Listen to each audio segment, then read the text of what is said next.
जय हिंद विद्यार्थी मित्रांनो, माझं नाव गोकुळ जाधव सर. स्वागत आहे आपलं इन्फिनिटी पोलीस भरती अकॅडमी या यूट्यूब चॅनलवरती. तर आज आपण वन अहवाल 2023 घेणार आहोत, जो अतिशय महत्त्वाचा आहे, अतिशय इम्पॉर्टंट पॉईंट आहे. परीक्षेला याच्यावरती 100% वनरक्षक भरतीमध्ये प्रश्न येतोच. दर 2 वर्षांनी हा अहवाल सादर केला जातो. त्यामुळे 2023चा आता हा अहवाल आहे. 2025चा अहवाल जेव्हा येईल तेव्हा नक्की याच्यावरती व्हिडिओ बनवण्यात येईल. परंतु 2023ला जो हा अहवाल आला होता याच्यावरती परीक्षेला वनरक्षक मध्ये किंवा कोणत्याही परीक्षांमध्ये याच्यावरती प्रश्न विचारले जातात आणि वनरक्षक मध्ये जास्त शक्यता आहे विचारण्याची. त्यामुळे ह्या मुद्द्यावरती आज मी व्हिडिओ आपल्यासाठी बनवत आहे. त्यामुळे जास्तीत जास्त विद्यार्थ्यांनी हा व्हिडिओ शेवटपर्यंत बघायचा आहे, जास्तीत जास्त लाईक करायचे आणि कमेंट करायची आणि आपल्या बऱ्याच ज्यांना गरजू आहे त्या विद्यार्थ्यांपर्यंत हा व्हिडिओ पोहोचवायचा आहे. तर आपण सुरू करू लेक्चरला. याच्यामध्ये लक्षात घ्या, केंद्रीय मंत्री जे आहे आपले केंद्रीय मंत्री भूपेंद्र यादव, ठीक आहे, केंद्रीय वने मंत्री जे आहे आपले पर्यावरण मंत्री ते आहे भूपेंद्र यादव, यांच्या हस्ते 2023च्या रिपोर्टचं प्रकाशन झालं होतं. ही पर्यावरण वन एवं जलवायू परिवर्तन मंत्रालय म्हणजे पर्यावरण वने आणि हवामान बदल जे मंत्रालय आहे त्या मंत्रालयाद्वारे ही जी PDF आहे ती PIB द्वारे आलेली PDF आहे, प्रेस इन्फॉर्मेशन ब्युरो द्वारे आलेली PDF आहे. आणि ह्या PDF द्वारे सर्वांना ही बातमी पोहोचली होती 2023ला की कशा प्रकारे आपला वन अहवाल आहे असं. त्यामुळे ही PDF तुम्हाला डायरेक्टली दाखवतोय. त्यामुळे याच्या डाटाबद्दल याच्या कंटेंटबद्दल काही शंका घेऊ नका. त्यामुळे ॲज इट इज हा जो कंटेंट आहे हा पाठच करून ठेवा, ठीक आहे. तर लक्षात घ्या, पर्यावरण मंत्री जे आहे आपले भूपेंद्र यादव यांनी हा अहवाल प्रकाशित केला होता. तर या अहवालामध्ये कोणकोणत्या गोष्टी दिलेल्या आहेत त्या आपण बघू. जसं आता लक्षात घ्या, या अहवालात भारतातील वनक्षेत्र, वृक्षांचे क्षेत्र, खारफुटी क्षेत्र, वनातील वाढीचा साठा, कार्बन साठा, वनवा, कृषी वनशास्त्र या सगळ्या गोष्टींची याच्यामध्ये काय दिली त्यांनी माहिती दिली. कोणकोणती माहिती दिली? वनक्षेत्र, वृक्षांचे क्षेत्र, खारफुटी क्षेत्र, वनातील वाढीचा साठा, कार्बन साठा, वनवा आणि कृषी वनशास्त्र, जीवशास्त्र हे सगळ्यांची माहिती याच्यामध्ये दिलेली. आता यांच्या आकडेवारीनुसार, आता तुम्हाला PDF थोडीफार कमी अक्षरामध्ये दिसत असेल तरी पण शब्दांवर लक्ष द्या. आता यांच्या आकडेवारीनुसार एकूण वन आणि एकूण वनक्षेत्र, एकूण वन आणि एकूण वृक्ष क्षेत्र किती भारतामध्ये? 8,27,357. लक्षात घ्या, हे जे काही एकूण वन व वृक्ष क्षेत्र जे आहे ते क्षेत्र किती आहे? 8,27,357 चौरस किलोमीटर, ठीक आहे. आणि त्याचबरोबर किती टक्के जमिनीवर वने आहेत सध्या? 25.17%. हे पण पॉईंट लक्षात घ्या. मी तुम्हाला जे पॉईंट इथे लिहून देतो हे पॉईंट महत्वाचे परीक्षेसाठी. पहिलं काय? 8,27,357 वन आणि वृक्ष क्षेत्र आहे. आणि वन आणि वृक्ष क्षेत्र हे दोन्ही पण किती चौरस किलोमीटर वरती आहे? 25.17% या चौरस किलोमीटर भागावरती भारतातील काय 100% जमीन आहे, त्या 100% जमिनीपैकी 25.17% भूभागावरती काय आहे? आपल्या वनक्षेत्र आहे.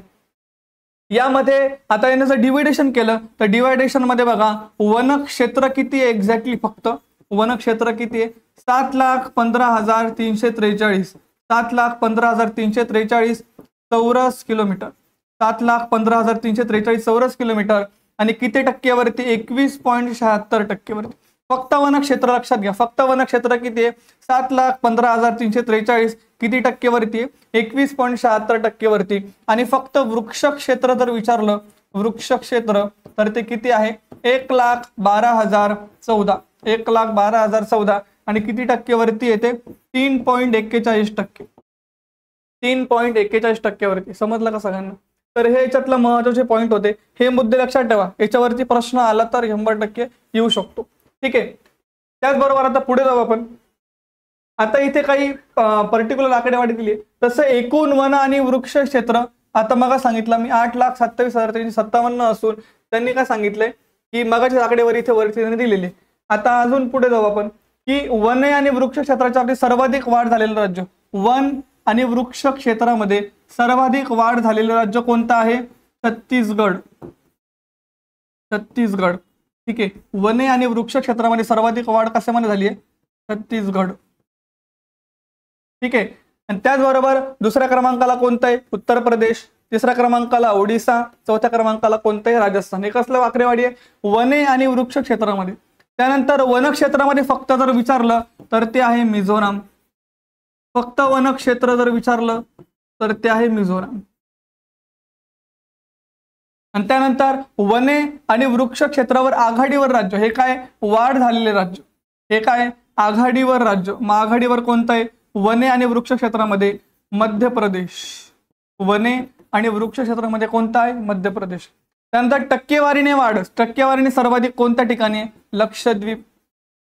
टक्केवारीने सर्वाधिक कुठे? लक्षद्वीप. त्याचबरोबर पहिला क्रमांक लक्षद्वीप, नंतर मिझोराम, नंतर काय अंदमान निकोबार. आता यांनी काय सांगितलंय, आता ही आकडेवारी महत्वाची तुम्हाला जी वरची मी दिलेली आहे. त्याचबरोबर देशातील एकूण खारफुटीचे क्षेत्र किती आहे? त्यांनी काय सांगितले? 4992 चौरस किलोमीटर. 4992 चौरस किलोमीटर हे काय खारफुटे क्षेत्र आहे. लक्षात घ्या, तर TCS आकडेवारीवर प्रश्न भरपूर विचारते, त्यामुळे याच्यावरती फोकस करतोय मी. त्यानंतर भारतातील वने आणि वृक्षांच्या बाहेरील एकूण वाढ झालेला साठा 6430 दशलक्ष घनमीटर आहे. ठीक आहे, एवढं इम्पॉर्टंट नाही आहे. अजून एक इम्पॉर्टंट आहे, कार्बन साठा किती आपला? कार्बन साठा इथे दिलेला आहे त्यांनी. कार्बन साठा, आपला कार्बन साठा एकूण किती आहे? लक्षात घ्या, हे बघा इथे दिले त्यांनी 7285.5 दशलक्ष टन. दशलक्ष टन. ठीक आहे, 7285.5 दशलक्ष टन एवढा काय त्यांचा कार्बन साठा आहे. अशा प्रकारे ही सगळी इम्पॉर्टंट इन्फॉर्मेशन होती याच्यामध्ये. ठीक आहे, तर ही सर्व इन्फॉर्मेशन होती, जेवढी इम्पॉर्टंट तुम्हाला द्यावी वाटली तेवढी मी दिलेली याच्यामध्ये.